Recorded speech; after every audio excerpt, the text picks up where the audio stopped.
Right now, I just wanted to ask you really quick. I saw your speech right there. You were talking about the American first, and I've been covering the invasion in the border, and I know you were addressing that as well. Could you tell us a little bit about the threats that America is facing that, and we see that it's happening everywhere, every single country, and there's a document from the UN that is basically allowing this to happen. It's happening in Italy. It's happening to a lot of parliamentarians. They're all over. What do you have to say about that? Well, in Florida, we are the jumping off point to Latin America in a lot of ways, in business and trade and commerce, and so we want to see Latin America have strong borders and strong economies. It inures to our benefit.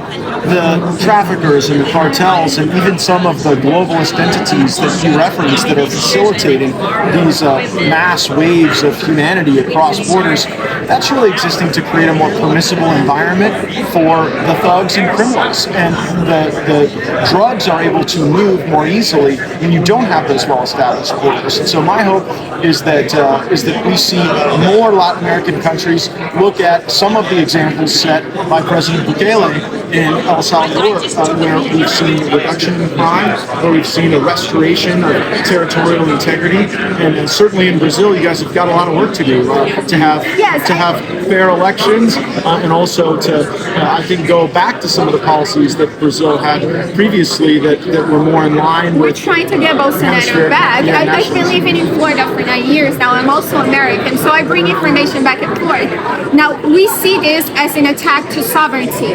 But to break the concept of sovereignty, they need to break borders first. Correct. And that way they attack the right wing, the conservatives, so on and so forth. You, me, everybody else here. Bolsonaro, yes, they seized his passport. He was supposed to be here now. His son is here. Help me understand how he's ineligible to run in the upcoming contest. Well, exactly.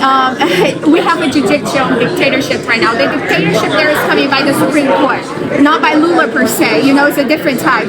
And they are backed by Soros, the globalists in the East, but also the communist group aligned by Russia and China and Iran. I could go on and on telling you about that. His son is here and he can say... I know Eduardo. Yes, Eduardo. He's a friend of mine.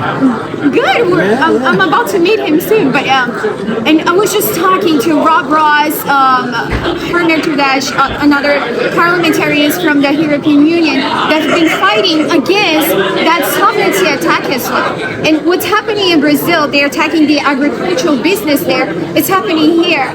And in Europe, I would say if you look at the way entities like the EU have attacked the Dutch farmers, there is an effort to ruin the productive sectors of economies in Latin America and Europe, I fear in the United States, and that exists to try to get everybody more into a culture of dependence. Exactly. And that doesn't build sovereignty and self-determination. Are you guys doing something to prevent and protect America from this to happen? Because, I mean, we all rooting for Trump. We all want him, but we don't want rigged elections again. Yes, well, we have a lot of work to do in our country. We really have a lot of work to do, and I think that is best going to be animated and effectuated by President Trump's election to office. But he requires a team as well, and that's my role. My role is to ensure that the United States Congress is ready to send any president good policies that enhance sovereignty, that preserve our borders, and that lead to the deportation of people who have come across our borders illegally. Of course, yes. Thank you so much. Thank you so much. I appreciate it.